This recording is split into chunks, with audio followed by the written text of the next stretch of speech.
Hello there and welcome along. I hope you can all hear me. Hang on a minute.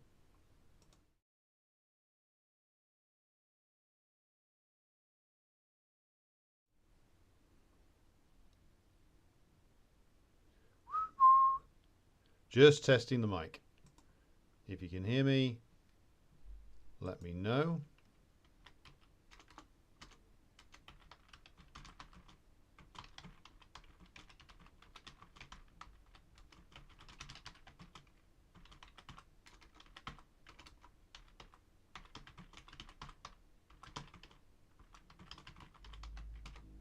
Right, so here we go, and exciting times in the possibly terminal sense of the word. And I refer, of course, to the Prigozhin Mutiny. Now, if you watched the live stream last night, you would have heard me speculating as to what kind of event this actually was. Was this potentially some kind of staged event? I think we can definitively rule that out now, given that we've heard from people inside Russia, including Don Corter from the Revolution Report, who works for RT, that this is very much being treated as the real thing. There is a counter-terrorist regime been put in place in Moscow itself, where, according to various sources, the columns of the Wagner group were heading for in some kind of so-called march for justice. Now, exactly what this is and exactly what is going on, it is not clear yet. But what we do know is that the Wagner organization has taken control of the center of the city of Rostov on Don, that there are columns of military equipment which appear to be of the Wagner group moving towards Moscow, and that at least one of these has been hit by a attack from the Russian aerospace forces. So clearly, this is not a psychological operation. This is not some kind of genius move to keep the Ukrainians dashing themselves to death on the Russian defenses. This is clearly, to a certain extent, a real thing. And how much this has anything to do with our old friends in the CIA, or whether it's just a purely internal thing, is another question. Now, let's deal first of all with how likely it is to be something that the Americans have cooked up, given that this is exactly the sort of thing that they would have wanted and that they've worked very hard to try and achieve over many years. Now, there was a comment on the blog that I used to read quite a bit called The Saker, and this was from many years ago, or at least a couple of years ago, commenting that though the fifth column in Russia may be the liberals and the oligarchs who fund them, the sixth column is the ultra-patriotic, ultra-reactionary types. And I think that this might be a case of this developing here now. Now, Putin has made a speech this morning where he denounces those engaging in a mutiny. He didn't name Prigozhin, just as he never used to name Navalny. And this, of course, he had to throw in the idea that February 1917 was a stab in the back of the Russian army then, and the same thing is happening now. Now, I'd be remiss in my duty if I didn't immediately start off by saying that that, of course, is the standard Russian nationalist bullshit. They perpetrate this myth and perpetuate this myth that had it not been for the February Revolution, that they would have had a glorious march through Austria-Hungary, down through the Balkans and down to the Dardanelles, where they would have secured the historic aim going back over 100 years back then of the Tsarist Empire to seize Istanbul, old Constantinople, and achieve the old Orthodox dream of reconquering the old city. This is based on a complete misinterpretation of the military situation in February of 1917. In February of 1917, when it came to the fight against the Imperial German army, the Tsarist army was losing incredibly badly. They were doing much better against the Austro-Hungarian army, which is in even worse condition than the Russians were. But when it comes to the Germans, they were getting destroyed badly, which is why, of course, the front was collapsing, and why the coup against the Tsar and him being forced to abdicate was carried through by the Russian elites. They were losing the war. they've mixed this into a new perversion of the historical truth now and have their own stab in the back myth. But make no mistake, they were losing that war and losing it badly. And so Putin has to throw that in there to do his anti-communist thing, even though, of course, the Communist Party of the Russian Federation have been the major supporters of the war against the Ukrainian oligarchy and their neo-fascist forces and NATO in Donbass, and have been calling for the war to be started in support of the Donbass rebellion all the way back to 2014. And this situation appears to have arisen because of some fundamental problems within the Russian state. Now, I mentioned on the live stream last night that the Russian state itself is based on, despite it being a Bonapartist model, it has many different factions within it. And some of those factions are the openly comprador factions, who still had influence and indeed still do up to this day. And some of those are more hardline factions that would favor a more aggressive prosecution of the war against Ukraine. And there are others who are, as I believe Chris in the comments has commented, they are engaging in fascist demagoguery. And I think that that's what Prigozhin has been involved in over the past year. He's refused to acknowledge his role as the head of the Wagner organization until late 2022. Though I will re-emphasize the point that the Wagner organization itself was a creation, not of Prigozhin himself, that he was placed as the frontman for it, but by Russian military intelligence, which is why these events are still strange, because Prigozhin has been mouthing off about the Russian Ministry of Defense for over a year. He's been constantly making demagogic statements, constantly questioning the competence of Shoigu and Gerasimov, even though, of course, these are people who ultimately are in charge of the Wagner organization. So if Prigozhin was planning a revolt, then it does raise the question of, well, how was it allowed to get this far?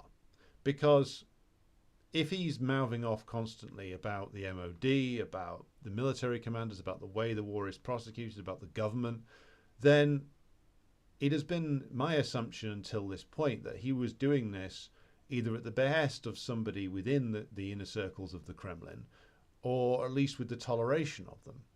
So the other point I wanted to make was that if the GRU is in charge of Wagner, or has been the founding force behind Wagner, then Prigozhin would have been watched very carefully, given that he's a front man who has attracted all this attention, both from the Ukrainians and Russians, who have he has grown something of a fan base for himself amongst, and of course the Western intelligence services. So the internal security forces of the Russian Federation would have been watching this guy very carefully. And you can't just snap order your forces, and apparently they have around 25,000 men at their disposal and tanks associated with them as well, armoured vehicles, etc. You can't just order them within the space of an hour to suddenly mobilise and seize the centre of Rostov-on-Don and then drive to Moscow. There has to be a series of orders issued before then. And are we saying, or do we think that the Russian security services weren't aware of what Prigozhin was up to? Given that everything he's said in his most recent statements is just a reiteration of the things that he's been saying since the latter stages of the siege of Artyomovsk, or Bakhmut if you prefer. So it is very hard for me to believe that the Russian intelligence services didn't know that Prigozhin was planning something like this, because again, you would have to have done some kind of planning to set this off. So it does raise the question of, well, did they know? And if they knew, then why wasn't Prigozhin arrested much earlier? And this opens up a whole range of possibilities here, which, though I am now very doubtful that this is some kind of psyop, I am thinking that there are many more players involved in this than just simply Yevgeny Prigozhin.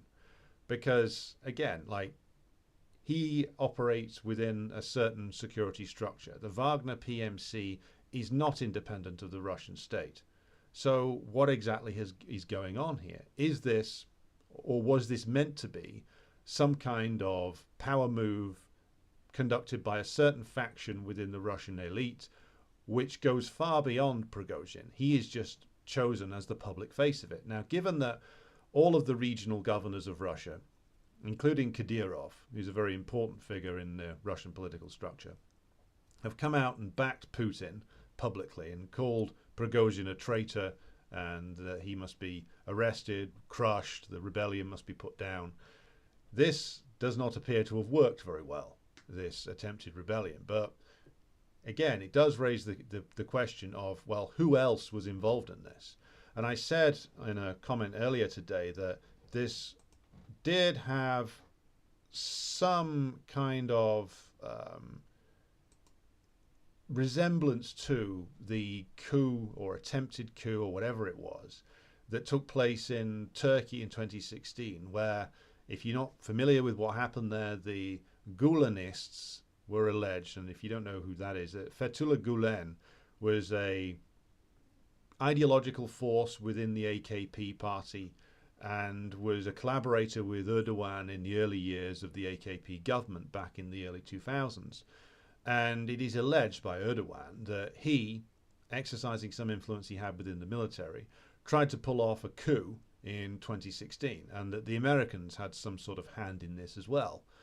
And this resulted in some tanks going onto the streets, a brief bit of fighting, but it was wrapped up by the Turkish forces pretty quickly, and Erdogan was never seriously threatened with being removed from power or killed. This reminds me of that in a way, because it was clear that the forces in Turkey in 2016 expected many more people to join them than actually did, and were rounded up pretty quickly when they did make their move. This seems to be fairly similar, that so far the Russian armed forces haven't revolted, that the only place that the Wagner organization has or appears to have some control over is Rostov-on-Don. They're sending these columns up the road to Moscow with no air support, and so they can be easily picked off by Russian aerospace forces. So clearly, I think that the Wagner organization, or Prigozhin, expected far more people to join him than actually ended up doing. Otherwise, what the hell was the point of all of this? Unless, of course, all of this is some kind of maneuver involving various different factions within the Kremlin for influence. They set up Prigozhin as a fall guy to achieve something else, perhaps. Perhaps this is ultimately the work of a faction which does want to prosecute the war more aggressively, and is trying to force the Kremlin's hand into pursuing or escalating to a counter-terrorist operation. That they perhaps knew that Prigozhin was going to do something like this, and this is why he's been allowed to escalate his rhetoric to the point where he then thinks that he's got the support to do some kind of rebellion, and then ultimately this is something which he doesn't have the support to do. It's wrapped up fairly quickly, and then a more ruthless wartime regime is imposed both within Russia and within the armed forces to escalate the way that the war is being fought.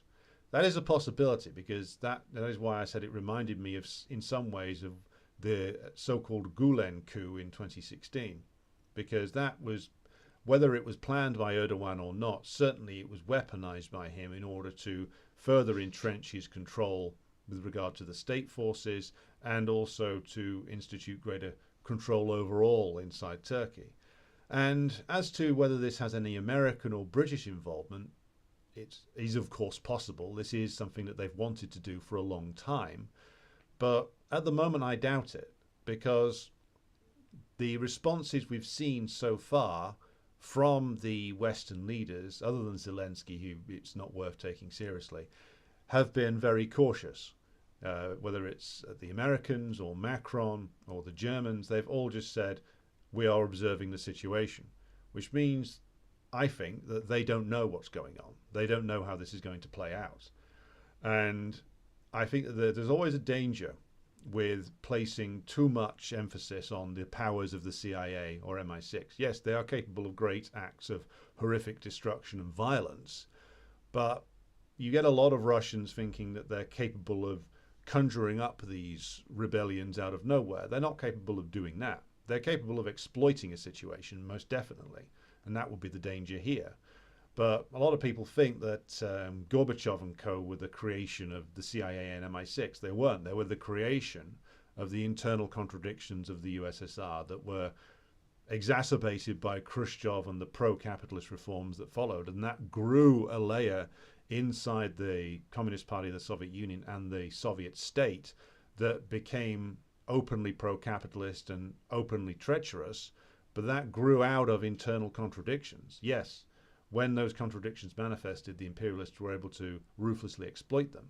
But again, same case with Prigozhin. Prigozhin grows out of the internal contradictions of the Russian capitalist state and grows out of the fundamental problem that the Communist Party of the Russian Federation has been correct to identify, which is that, as I said last night, the Putin-led government, despite correctly stating that there is a serious move afoot by the imperialists to break up the Russian state and to better enable the imperialists to loot the place when it has been fractured, despite this rhetoric and despite the fact that they are in a war that is being funded and coordinated by the US imperialists, they have not at this stage acted in such a way as to match that rhetoric to a reality inside Russia. They are still trying to preserve the old methods of rule.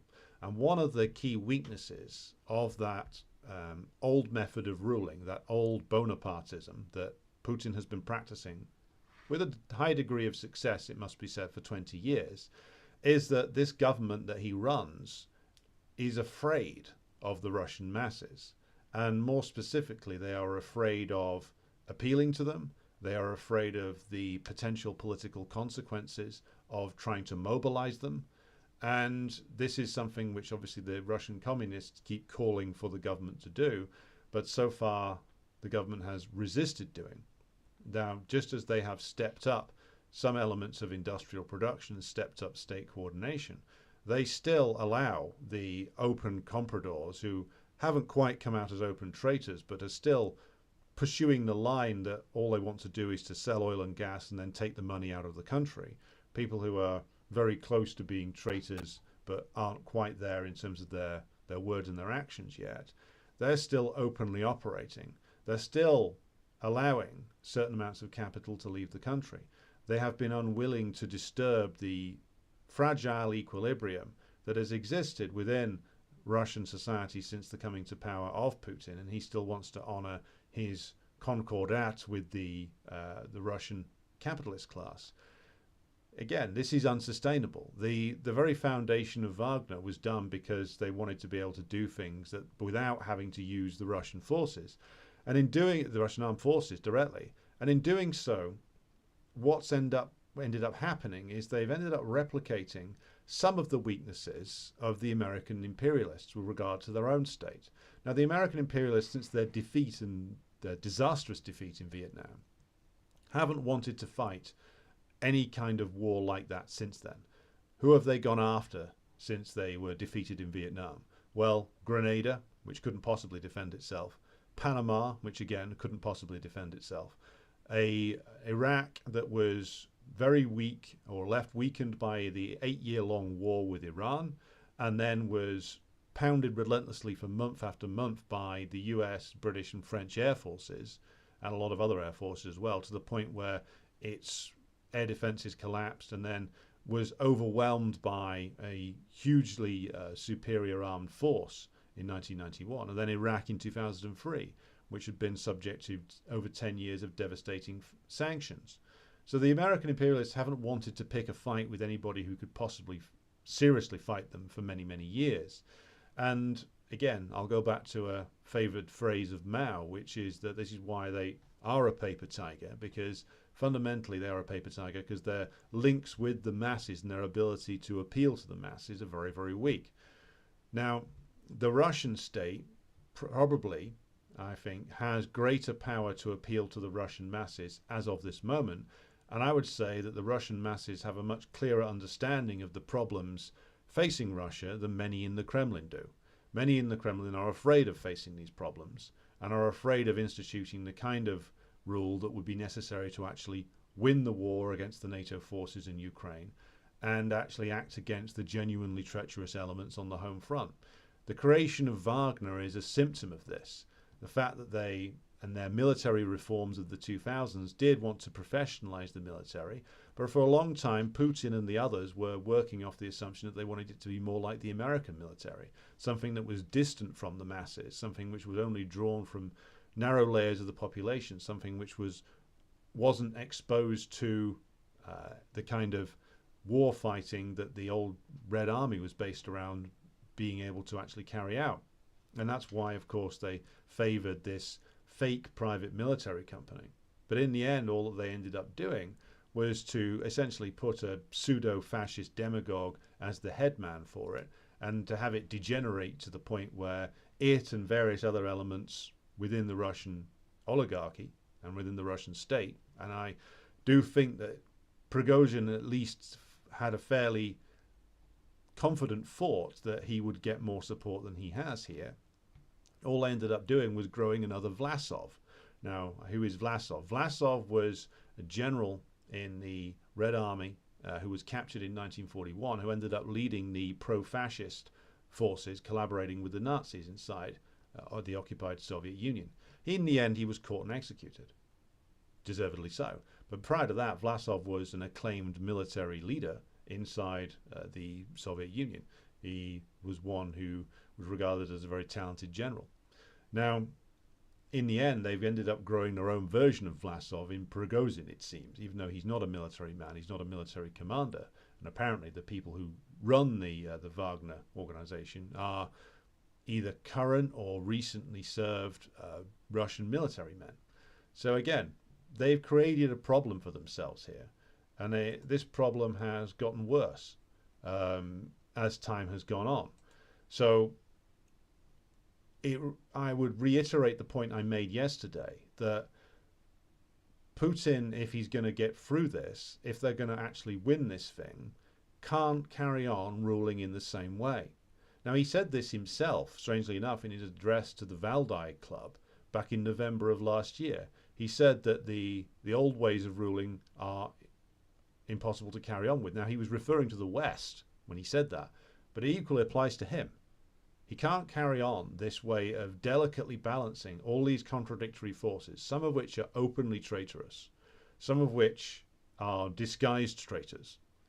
And he can't go on by trying to maintain this illusion that he can create a Russia that resembles the United States, which is an illusion that the Russian pro-capitalist elements have had for a very long time.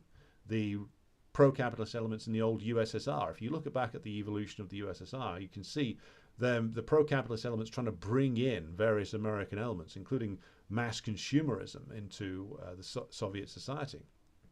Now, one of the things that Putin wanted to create all the way through his time in office was a society that was depoliticized, in much the same way that the societies in Britain and the United States, the ruling class there, wanted to drain politicization out of it. So did Putin.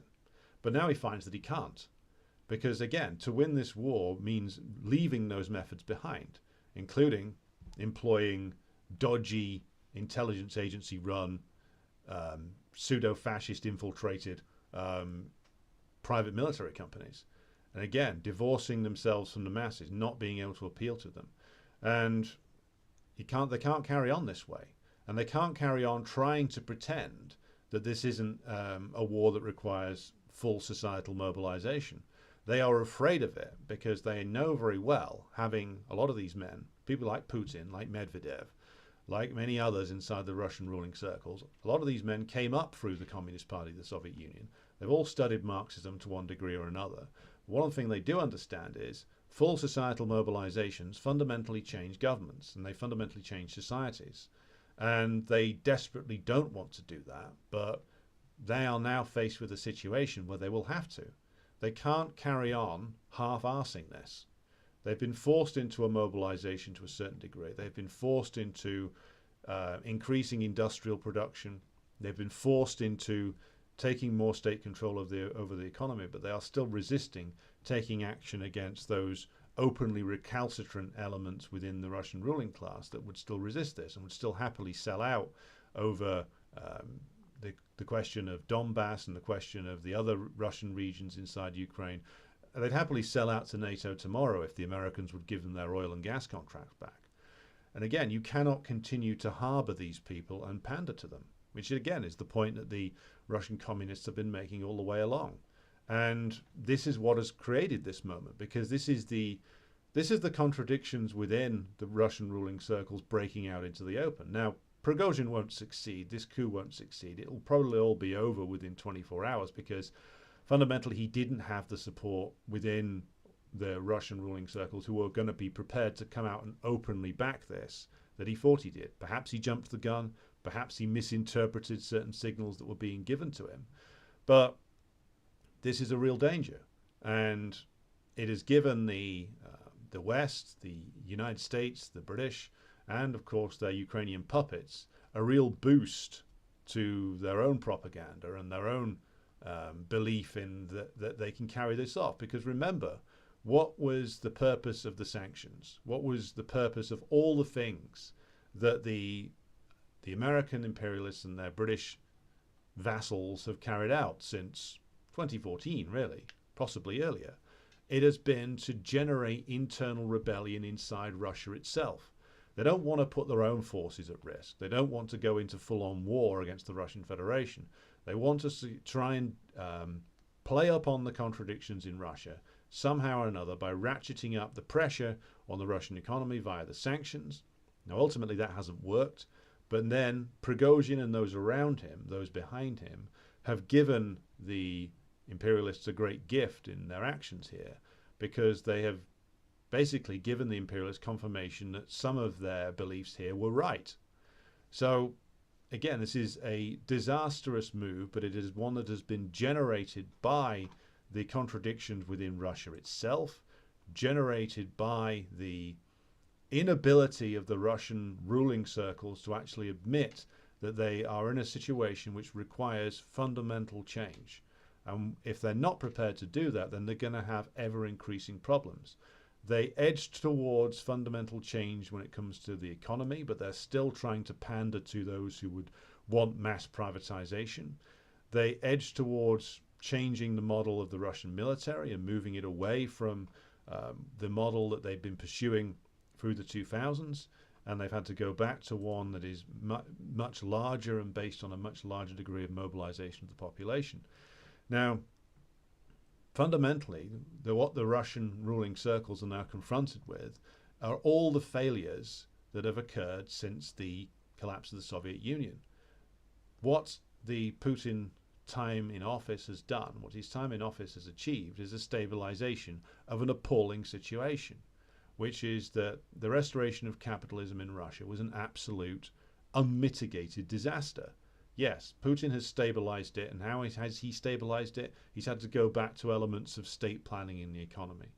But the rot that capitalist restoration has created in Russia runs very deep. I mean, you want to talk about rot, it's even worse in the imperialist countries. The rot here, both political and cultural, runs incredibly deep, and so it does in any capitalist country. But if Russia is going to win this, then it needs to overcome not just the legacies of the last few years, but it needs to undo all the legacies that it has carried with it since the 90s. All of it needs to go. You can't win a war against the imperialist powers when you have all of these foul and rotten, degenerated elements within the ruling hierarchy. Now, whether Putin can admit that and take action accordingly is another question. But the only way that they will go forward now and be able to actually secure a real win against the NATO forces, a win that will actually last, and a win that will actually carry the Russian masses with them, is if they actually appeal to the masses and engage them properly. And that requires throwing out the model of governance that Putin has run with since 2001. Whether he's capable of doing that is another question. But if he was smart, he would take the offer that came from the Russian communists to form a government of national unity and engage in a mobilization of society, both on a political level and, of course, crucially on an industrial level. Many inside the Russian elite are still looking for a negotiated way out of this Ukraine problem that they've got themselves into with the imperialists. The imperialists aren't going to negotiate with them. They're even less likely to negotiate with them now that the intelligence men and the ideologues inside Washington and London can turn around and say to the politicians, look, it's working. It's working. There's been an internal revolt. We dial up the pressure some more. We send more weapons to Ukraine. We send more of our own volunteers into Ukraine. We'll get another rebellion in a few months' time. Then it's curtains for Putin. So this is the choice now. If Putin and those who are serious about preserving the integrity of the Russian state wish to actually win this war, then they'll have to get serious about purging the traitorous elements within their own ranks. And I'll wrap this piece up by saying this. The fact that the Stalin era in the 1930s saw the purging of large elements within the Red Army leadership has always been condemned by Western historians as a terrible move, a disastrous move, one that left the Red Army ill-prepared to face the Nazi invasion. In actual fact, you read deeper into that, and there was a real military plot against the Soviet power in the 1930s, and people like Tukhachevsky and others were engaged in conspiracies to sell out the country to the Germans. Just as in France, there were many inside the military hierarchy who were happy to sell out the country to the Germans because they thought that the Nazis would come in and enable them to deal with the communists and the organized working class. Again, there was a similar thing going on inside the Soviet Union. Many in the military hierarchy wanted the revolutionary process to stop. They had collaborators within the Trotskyist networks and within the rightist elements within the CPSU personified by Bukharin. And so purging all these people and executing them actually strengthened the Red Army leadership. It enabled new leaders to come forward, and it stopped a potential treasonous sellout occurring in 1941. And again, they'll have to do the same thing here. There's people of all kinds of persuasions, not just the liberals, but also the so-called super patriots, the sort of pseudo Caesarist types like Prigozhin, who needed to be wheedled out as well. So this is where they are now. There is now a choice facing Putin and the leadership in the Russian Federation that they must respond to in the positive. They cannot carry on trying still to rule in the same way as they had done before. Now they must fully mobilize society. They must appeal to the Russian masses. They must mobilize the masses in defense of their homeland. Otherwise, the imperialists are just going to keep spinning this thing out in the hope that there is another internal rebellion and that eventually the Russian state will collapse, or it will seek to make a disadvantageous peace to focus on cleaning up internal rebellions. And again, this is something which I would think that, in fact, I'm pretty certain that most of the Russian population would be fanatically opposed to. Most support continuing the war and prosecuting it to its successful conclusion. The most traitorous elements within certainly a society like Russia, which is under attack from imperialism, are not within the masses. They are within the elite itself. They are within those compradors that would seek to sell out to the West, within the pseudo-fascist types who seek to consolidate their own power. That's where the danger lies. It's where the danger always lies when faced with an attack from imperialism of this nature. Now, the imperialists themselves might not be behind this move by Prigozhin, but they are certainly looking to exploit it and will look to unleash all kinds of trickery inside Russia to take advantage of this situation. And without a thoroughgoing full mobilization of Russian society and a purging of the traitorous elements, they're not going to be able to win this war, certainly not by continuing things in the same way as they have been going, in this slow and cautious fashion that they've been prosecuting the war in, and this unwillingness to disturb what they hoped would be this sort of happy, apolitical, consumerist society. That is not possible in times when you are faced with a rabid and hostile imperialism, which is capable of wreaking all kinds of havoc and mischief within Russia itself. So I will wrap it up there. A couple of questions from the chat to address before we finish off. Yes, in answer to Satyajit Malik's point, this is going to be up on the video is going to be up on the YouTube page. The audio will be available for subscribers on the Patreon page. I'll be back again with more tomorrow, or if there's sudden dramatic developments, I will jump back on, do another live stream later in the day. Until then, thank you everybody for tuning in. I'll be back again either tomorrow, or if there's an urgent demand for it, maybe later today. Thank you for watching. Back with you again soon.